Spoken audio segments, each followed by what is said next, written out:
Bon après-midi, tout le monde. Est-ce que tout le monde peut voir l'écran? Super, parfait. Je vais commencer par me présenter. Mon nom est Laura Pacheco. Je suis une femme en situation d'handicap. J'ai une formation en travail social et je suis professeure adjointe à l'Université de Memorial à Terre-Neuve. Euh, Euh, je suis très contente d'être parmi vous aujourd'hui et on a très hâte à entendre vos réflexions et vos commentaires tout au long de la présentation. Ma recherche est vraiment centrée sur des expériences de maternité et des intersections d'oppression et de résistance de femmes en situation de handicap, particulièrement les femmes avec déficience intellectuelle. On a un nouveau projet sur la violence conjugale et les femmes en situation de handicap qui va explorer les expériences des femmes et aussi les expériences des prestataires de services. Bon, merci. Je ne sais pas, Coralie ou Marjorie. Oui, ben, peut-être je pourrais me présenter rapidement et puis après Marjorie prendra le relais. Mhm. Donc moi, mon nom est Coralie Mercera. Je suis professeure en psychologie et santé mentale à l'Université TÉLUQ. Moi, j'ai aussi travaillé beaucoup sur la parentalité et le handicap, mais plutôt avec des personnes qui avaient des incapacités physiques, donc des pères et des mères, des hommes et des femmes. Donc, j'ai travaillé sur ça dans le cadre de ma thèse de doctorat en psychologie communautaire. Et puis, suite à ça, je me suis intéressée un petit peu euh, à qu'est-ce qui vient avant la parentalité. Puis, donc, ça m'a amené à me concentrer sur les trajectoires reproductives. Je vous présenterai très brièvement une partie d'une petite recherche que je suis en train de faire en ce moment et les violences reproductives faites aux femmes en situation de handicap. Donc, je suis bien contente aujourd'hui d'être là puis d'avoir pu m'allier avec d'autres chercheurs et chercheuses pour travailler sur ces enjeux-là. Bonjour tout le monde. Donc, une présentation rapide. Mon nom est Marjorie Onos. Je suis une femme qui est aussi en situation de handicap. Vous ne le voyez pas maintenant, mais je suis en chaise roulante suite à une blessure médulaire. Je suis chercheur depuis quelques années quand même au niveau de la parentalité, donc surtout avec une population de parents qui ont eux-mêmes une déficience intellectuelle. Et je travaille beaucoup avec Coralie et Laura et j'adore travailler avec elles. Et on adore travailler avec toi. Peut-être avant de commencer la présentation, on pourrait aussi souligner qu'on a des partenaires là, du réseau communautaire qui nous accompagnent sur ce projet. Puis je sais que Gwendoline Luthi est là. J'ai vu son nom passer, donc représentante de la FQPN ici au Québec. On a aussi Femmes et Handicap qui font partie du projet. Et puis on a une organisation à Terre-Neuve. Laura, est-ce que tu peux juste Oui, en in- parler? oui, Inclusion Canada pour personnes en situation de handicap. Fait qu'on voulait aussi souligner que ces personnes-là, ben, elles font aussi partie de notre équipe dans ce processus-là.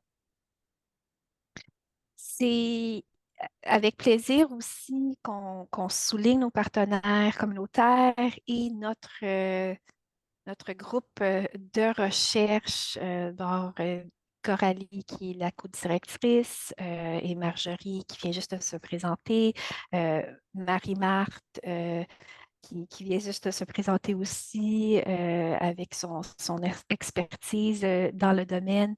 On a aussi Amy Golden de l'Université de Memorial dans l'École de travail social qui finit son doctorat ce mois-ci.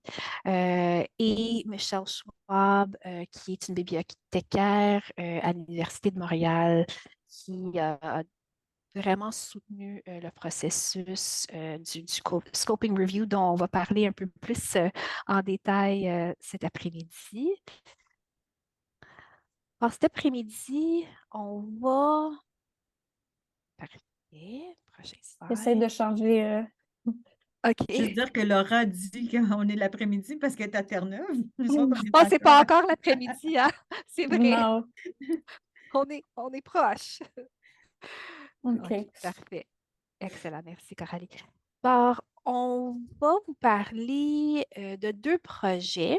Le projet des recensions des écrits, dont on va parler un peu plus du contexte, le processus de recherche qu'on a utilisé, qu'on a privilégié dans ce projet, les résultats qui ont ressorti, les thèmes transversaux dans la littérature et on espère vraiment de puisse partager avec vous au niveau des prochaines étapes pour ce projet-là.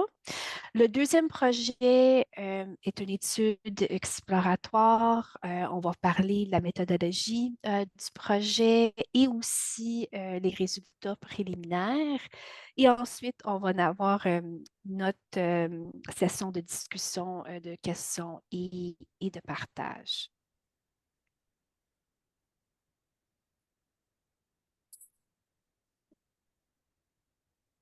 Désolée. OK, alors maintenant, on va parler un peu de la revue de la portée du Scoping Review. Je ne sais pas pourquoi je n'arrive pas à changer mon. Non. Je vais le laisser comme ça, en mode comme ça, si ça vous va. Oui, c'est parfait. Alors, le projet en anglais s'appelle Investigating Pardon, pourriez-vous parler juste un peu plus fort, s'il vous plaît? On a de la difficulté à vous entendre ici. Peut-être qu'on n'a pas l'équipement parfait non plus. Ah Désolée. oui, pas de problème. J'ai aussi une petite voix, alors ça se peut que je ne parle pas assez, assez fort. Est-ce que c'est mieux? OK, je vais Oui, continuer. merci. OK, parfait. Donc, le projet en anglais s'appelle Investigating Reproductive Coercion and Violence Towards Women with Disabilities. Maintenant, on sait que les femmes en situation de handicap font face à des violences multiples et qui s'entrecroisent. D'abord, il y a vraiment une intersectionnalité par rapport aux violences conjugales et aussi par rapport aux violences reproductives. Et on sait aussi que les femmes en situation de handicap vivent une endémique par rapport à la violence et que plus de 50% des femmes en situation handicap sont confrontées à la violence à un moment ou à l'autre dans leur vie. Alors, on sait que c'est des très grands nombres. Et puis, on sait aussi que la plupart des femmes en situation de handicap ne reçoivent pas un soutien adéquat pour leur accompagner dans le potentiel traumatisme. Et aussi, on sait que les services sont souvent pas adaptés à leurs besoins. On a choisi, il y a plusieurs définitions dans la littérature par rapport à la coercition reproductive. Malheureusement, il n'y a pas une définition universelle et Coralie va parler un peu plus de ça quand on va parler des résultats. Mais la définition qu'on a choisi d'utiliser est celle de Tarsia et Hegarty qui parle de la coercition reproductive comme des comportements visant à contrôler ou dicter l'autonomie reproductive d'une femme dans le but de prévenir ou de favoriser une grossesse. Alors, il peut avoir de différentes formes de la coercition reproductive, notamment le sabotage contraceptif, la pression exercée sur les femmes en tant que leur choix reproductif, par tomber ou de ne pas tomber enceinte, devenir ou de ne pas devenir mère, sont des exemples qui sont ressortis de la littérature.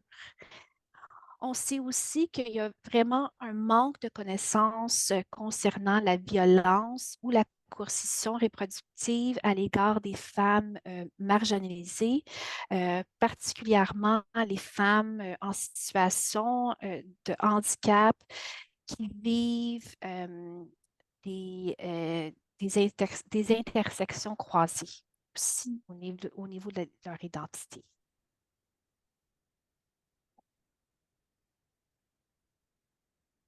Merci, Laura. Donc, je reprends ici. Euh, donc, un peu avec ces connaissances-là qu'on a pu obtenir au début de notre projet, c'est ça.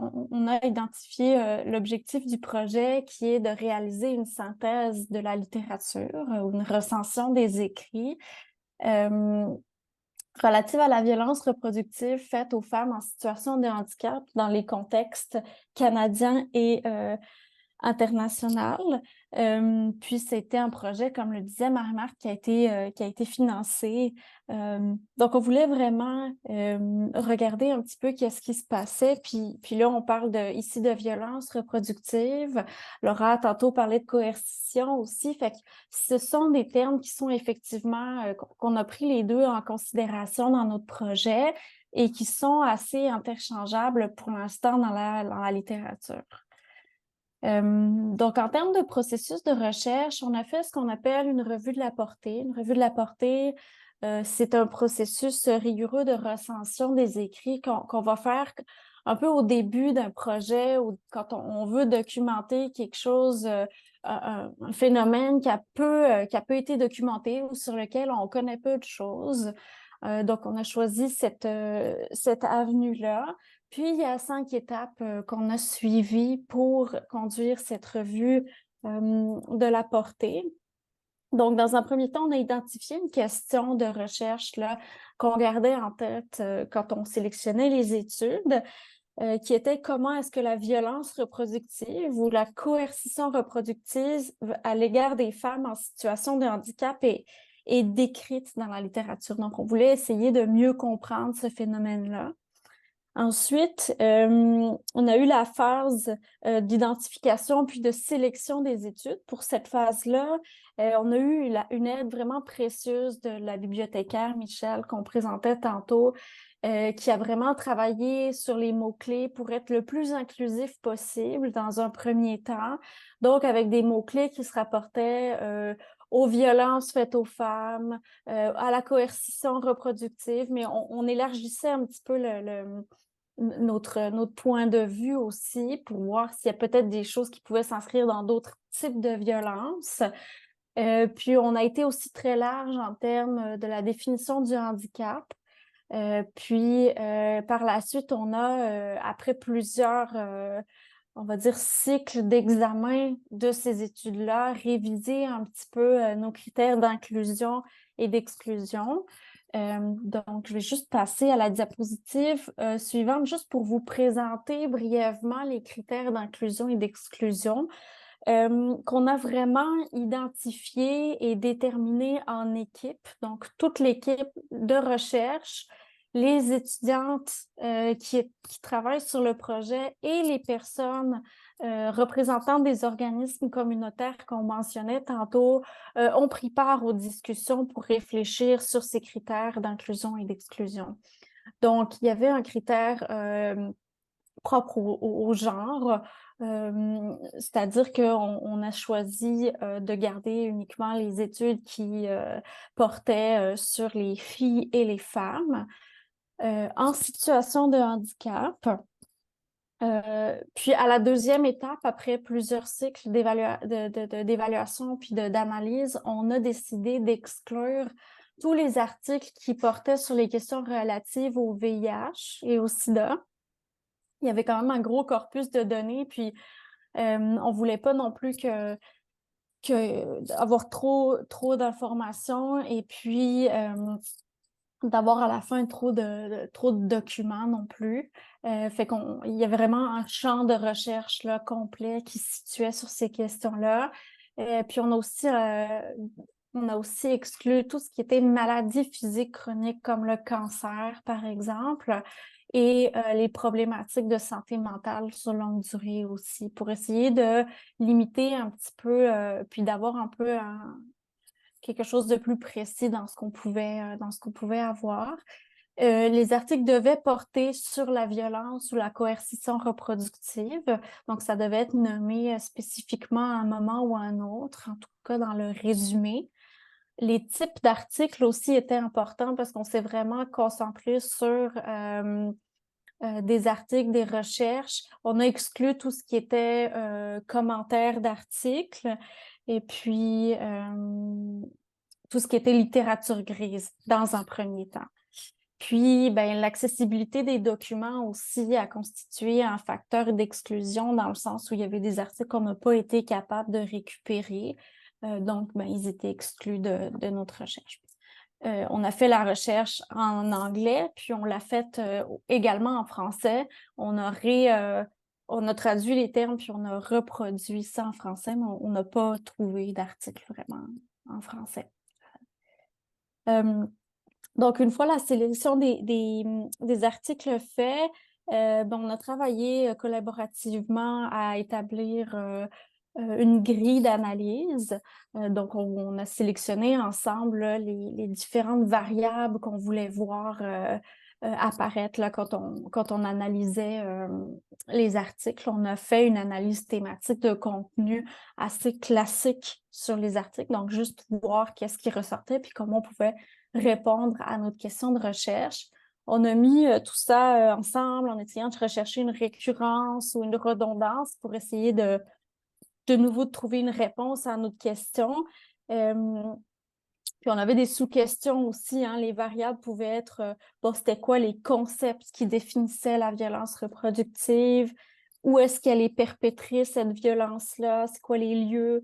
Qui sont les auteurs, les autrices ou les complices de ces violences-là? Puis est-ce qu'il y a des stratégies qui sont rapportées par les femmes, qui sont rapportées dans les articles par rapport, pour naviguer un petit peu dans ces contextes-là, dans la violence, pour résister à la violence aussi.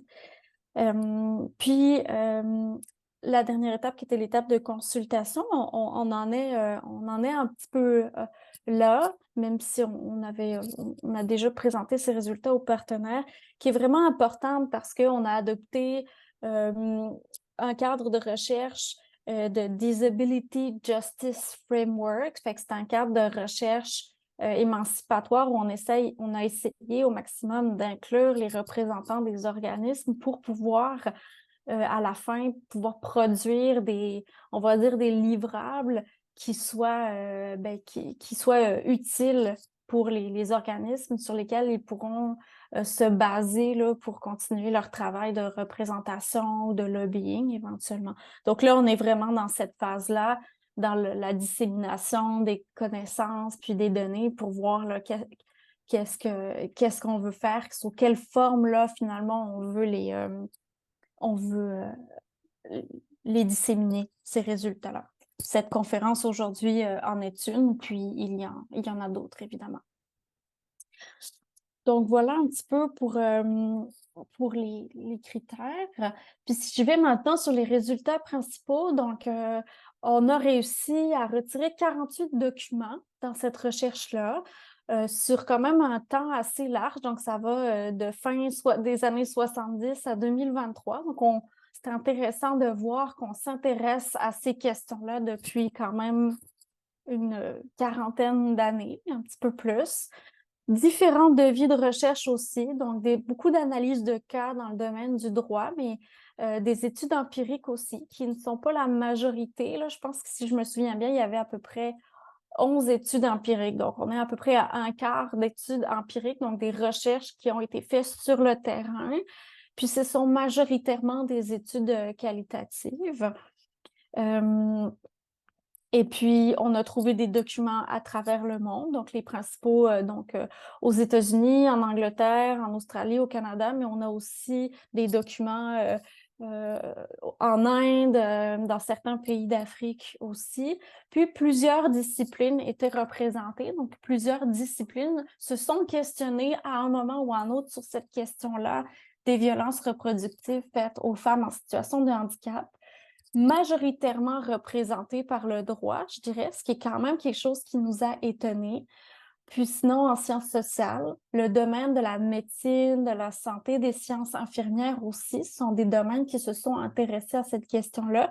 Puis ensuite, on a aussi tout ce qui est disability studies, les études sur le handicap. On pourrait peut-être le traduire comme ça en français. Donc ici, on a un schéma qui est pas très bien, qui ressort pas très bien, vous m'en excuserez. Mais ce qui est intéressant, c'est de voir que en fait, au début, on avait 3960 documents. On a enlevé les doublons, puis on a travaillé sur 2545 documents. Donc, on a lu les titres et de tous ces documents-là, puis ensuite on les a exclus peu à peu, puis on a lu ensuite les résumés, et puis finalement on en arrive avec quand même un nombre assez élevé pour une revue de la portée, je dirais, 48 documents. Donc, je vais résumer les principaux résultats, donc nos observations, puis ensuite j'irai un petit peu plus en profondeur dans des thèmes transversaux qu'on a pu identifier. Donc, ce qu'on voit, c'est une surreprésentation, on va mettre ça en guillemets, des femmes qui vivent avec des déficiences intellectuelles dans les écrits. La grande majorité des documents portaient sur des femmes avec des déficiences intellectuelles. Je pense qu'on avait une ou deux études qui portaient spécifiquement sur des femmes qui vivent plutôt avec des enjeux au niveau de la mobilité. Les études étaient principalement conceptualisées dans une perspective légale, donc le domaine du droit était très représenté, donc on parlait beaucoup des dilemmes légaux ou éthiques. On a lu beaucoup de rapports d'analyse de cas, fait qu'on était étonnés parce que ni Laura ni moi sommes de ce domaine-là, ni Marjorie, ni d'autres, ni les autres personnes qui travaillaient au sein de l'équipe. Fait que c'était intéressant de voir qu'en tout cas, ce domaine-là avait déjà passablement discuté sur la question. Ce qu'on voit, c'est que les mesures coercitives sont retrouvées principalement dans les processus de décision. Donc, chez les femmes, là, par exemple, dans le type de contraception utilisée, donc la notion de consentement, la notion de décision éclairée était beaucoup la mise de l'avant pour savoir si oui ou non on procédait à une intervention ou si on donnait tel type de contraception. Donc ça, c'était quelque chose qu'on trouvait pertinent.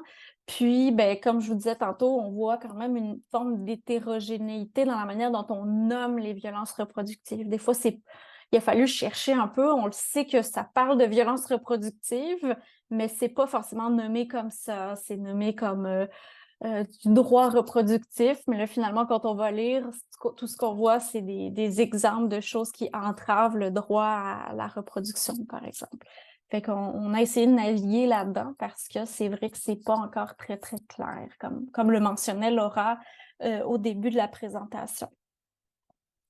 Donc, quand on va un petit peu plus dans le contenu, il y a 4 thèmes transversaux là, qu'on a pu relever de nos analyses. Dans un premier temps, le discours qui entoure la coercition reproductive.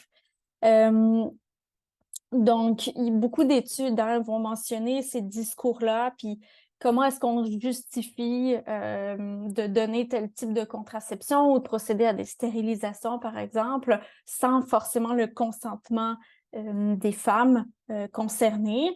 Donc, les études ont mis de l'avance en évidence quand même la nécessité de contrôler le corps des femmes en raison de l'hypothèse selon laquelle si elles avaient à devenir parents, elles ne pourraient pas s'occuper de l'enfant, par exemple. Donc, ce seraient des parents inaptes. Donc, étant donné qu'on veut éviter ça, on va utiliser cet argument-là, dans le fond, pour aller vers une contraception qui est de plus longue durée ou vers une contraception qui est non réversible, comme la stérilisation. On a vu aussi que les femmes en situation de handicap étaient moins susceptibles de recevoir des conseils ou des services en matière de sexualité et de reproduction parce qu'elles étaient souvent susceptibles d'être identifiées comme asexuelles ou alors elles pouvaient être exposées à des risques de subir des abus sexuels. Donc, on voit qu'il y a comme dans la littérature, dans les écrits, comme un peu un amalgame entre risque d'abus sexuels puis coercition reproductive ou... Fait que là, il y avait des arguments qui allaient en faveur de on veut pas lui donner une contraception parce qu'elle risque d'être abusée sexuellement. Fait que ça, c'est des choses qui, pour nous, font pas encore tout à fait... On comprend pas encore la base de cet argument-là, mais on l'a lu. Puis il y avait aussi des choses qui disaient que des hypothèses selon lesquelles les femmes qui vivent avec des déficiences intellectuelles, par exemple, en raison de leur capacité limitée à consentir ou à comprendre, subiraient pas forcément les conséquences d'une stérilisation ou d'un autre type de contraception à long terme. Ça, c'était comme un argument qui pouvait aller en faveur là, de la stérilisation, par exemple. Ça m'amène au deuxième thème, qui est la rationalisation entourant la stérilisation. Comment est-ce qu'on voyait que c'était rapporté dans les écrits? Ça pouvait être comme une pratique de routine. Ça pouvait être vu comme ça chez les femmes en situation de handicap. Le meilleur moyen de faire face à un risque de grossesse. Un moyen d'alléger le fardeau, entre guillemets, des familles.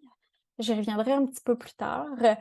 Puis aussi d'aider à la gestion de tous les enjeux qui sont relatifs aux menstruations aussi. Donc, ça, c'est vrai que ça ressortait beaucoup en disant, si on procède avec une stérilisation, une hystérectomie, on n'aura plus là, les enjeux qui entourent la menstruation, la gestion, l'hygiène, qui sont des enjeux qui étaient quand même rapportés par l'entourage des femmes. Ce qu'on a vu, c'est que les stérilisations, en tout cas ce qu'on a vu pour l'instant dans ce qu'on a lu, c'est que les stérilisations étaient souvent demandées par les familles, les personnes, les proches aidants, les personnes qui étaient responsables des femmes, souvent sans le consentement des femmes. Dans certains cas, ça pouvait être initié par les médecins, mais ce qu'on voyait beaucoup, parce que c'est ça, il y a tout un cadre législatif entourant ces pratiques-là, c'est que les médecins, il y avait de la gêne beaucoup à procéder à des stérilisations plutôt au niveau légal. Là. Ils ne savaient pas trop qu'est-ce qu'ils avaient le droit, puis c'est pas facile pour eux de... Ce qui était mentionné, c'est qu'il y avait vraiment un manque de connaissances pour évaluer la capacité de comprendre des femmes. Donc, c'est pas facile pour les médecins de savoir est-ce que la femme comprend, est-ce que la femme consent, est-ce que la femme est capable de consentir. Donc, le consentement était finalement souvent obtenu auprès des pères aidants qui avaient à la base formulé la demande. Au niveau de la contraception, on a décidé d'appeler ça une contraception imposée parce que, on a beaucoup décrit les types de contraception. On a beaucoup vu que les femmes ne recevaient pas forcément d'informations ou recevaient des informations partielles par rapport aux différentes options qui pouvaient leur être offertes, mais aussi par rapport aux conséquences de ces options-là sur leur santé, sur leur capacité reproductive par la suite. On voyait que les femmes en situation de handicap, par rapport, par exemple, aux femmes qui ne vivaient pas en situation de handicap, elles avaient plus de risques d'être prescrites avec une contraception à longue durée, sans forcément comprendre quelles étaient les conséquences. Puis ces décisions-là étaient souvent prises par les personnes de leur entourage sans les consulter. Donc, ça revient un petit peu à toute la rationalisation puis tout le discours là, qu'on peut avoir.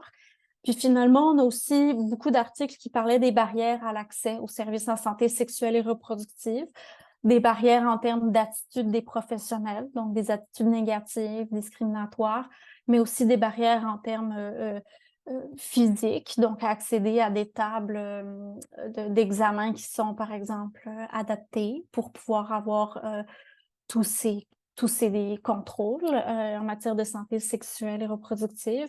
Puis aussi, on a pu voir un manque de communication adaptée aux femmes qui avaient des déficiences intellectuelles, mais aux femmes sourdes aussi, où il n'y a pas tout le temps la présence d'un interprète. Donc ça, c'est toutes des choses qui viennent entraver la décision, la libre décision de savoir quel type de contraceptif prendre si on veut en prendre un. Donc, voilà un petit peu pour les résultats de cette étude-là. Puis, peut-être on pourrait engager la discussion dans quelques minutes là-dessus, mais je voulais aussi vous présenter quand même une initiative un petit peu plus exploratoire que j'ai faite avec Marie-Marthe donc une étude auprès de certaines femmes, pas spécifiquement par rapport à la violence, mais par rapport à leur trajectoire reproductive. Puis on voit qu'il y a des choses qui évidemment, qu'on a pu voir dans notre revue la littérature qui se rejoignent là-dedans.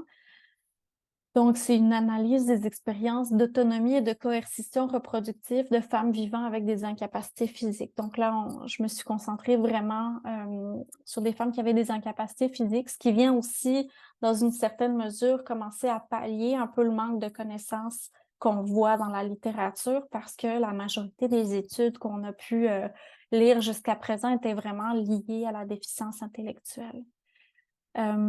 Donc, un petit peu le contexte de cette recherche-là, c'est à la suite de mes travaux de thèse, dont je vous parlais tantôt, où j'avais interrogé des personnes qui étaient devenues parents, une majorité de mères, puis je commençais à entendre que l'accès à la parentalité avait été un peu dissuadé, on les avait même encouragés à un moment donné à avorter, fait que ça me faisait me poser beaucoup de questions, c'est pour ça que je voulais m'intéresser un petit peu plus à ces questions-là entourant la trajectoire reproductive. Puis c'est un petit projet que j'ai mené en parallèle avec les travaux que je faisais avec Laura, puis en collaboration avec Marie-Marthe.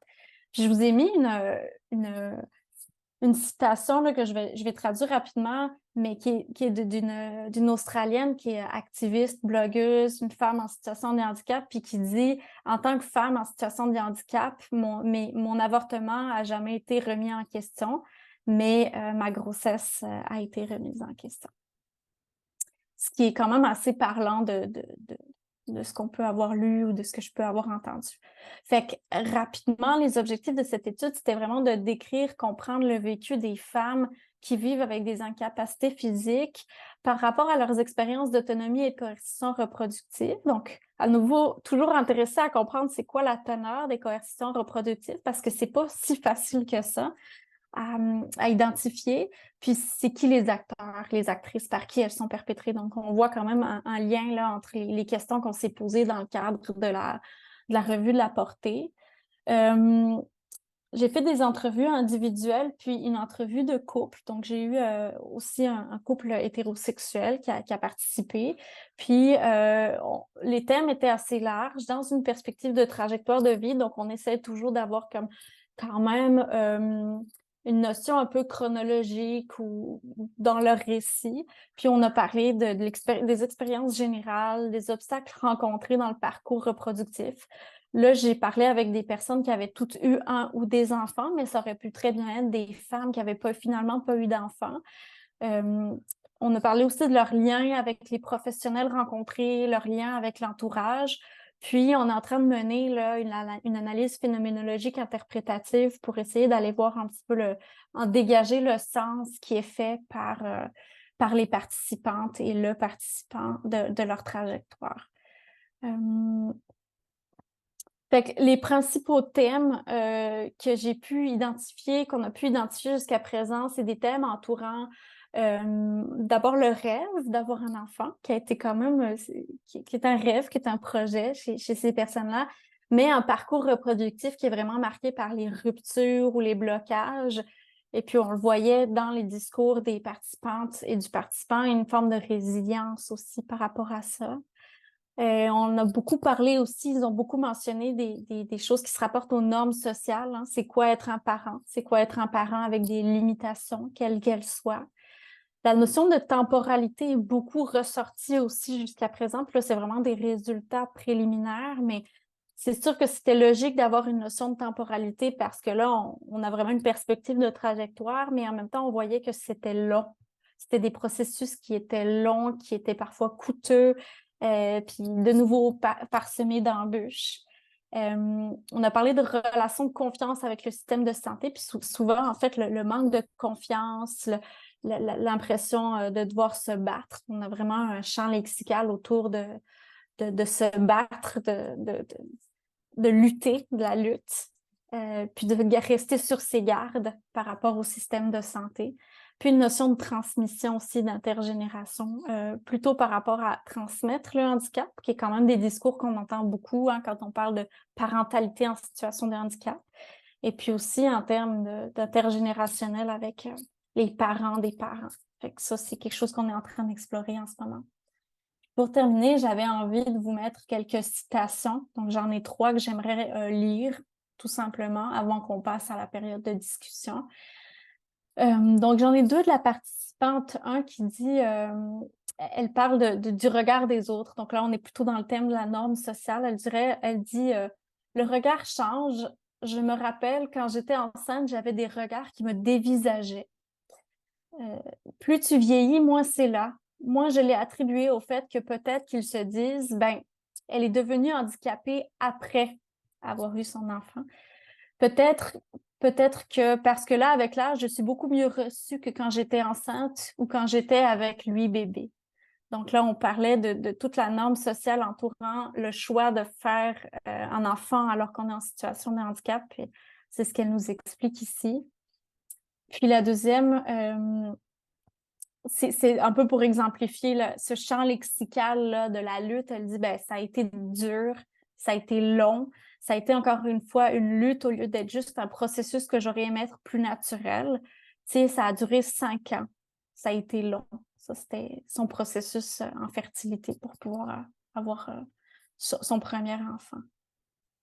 Puis, la dernière citation, c'est une autre participante puis qui dit, ben justement, avant de faire mon AVC, on me disait, oui, mais tu vas voir, ça va venir avec le temps, tu vas vouloir un enfant. Ou, tu sais, des trucs comme ça. Mais par exemple, quand j'étais handicapée, puis je suis tombée enceinte, là, c'est comme, ben là, tu vas te faire avorter, hein, tu vas te faire avorter. Fait que je trouvais que ça faisait aussi un lien avec la citation de l'activiste que je vous présentais tantôt. Donc voilà pour la suite de nos projets. On pourra en reparler peut-être un peu, mais c'est sûr qu'on va vouloir aller sur le terrain par rapport aux violences reproductives qu'on vous présentait en première partie. Puis là, moi, par rapport à la deuxième étude que je viens de vous présenter, ben, je suis présentement en recrutement. Donc, n'hésitez pas si vous êtes intéressé, si vous connaissez des personnes intéressées pour faire des groupes de discussion. Donc, on recherche des femmes en situation de handicap qui ont eu un enfant ou qui en ont pas eu, pour parler de leurs expériences de coercition reproductive et d'autonomie reproductive aussi. Des gens ont pu aussi avoir des expériences positives et qui les ont amenés dans un pouvoir d'agir par rapport à leur trajectoire. Donc voilà, j'aimerais vous remercier pour votre attention. On aura l'occasion de partager la présentation d'aujourd'hui. Vous pourrez avoir les références. Puis Laura et moi, on tient à votre disposition si vous avez des questions. N'hésitez pas.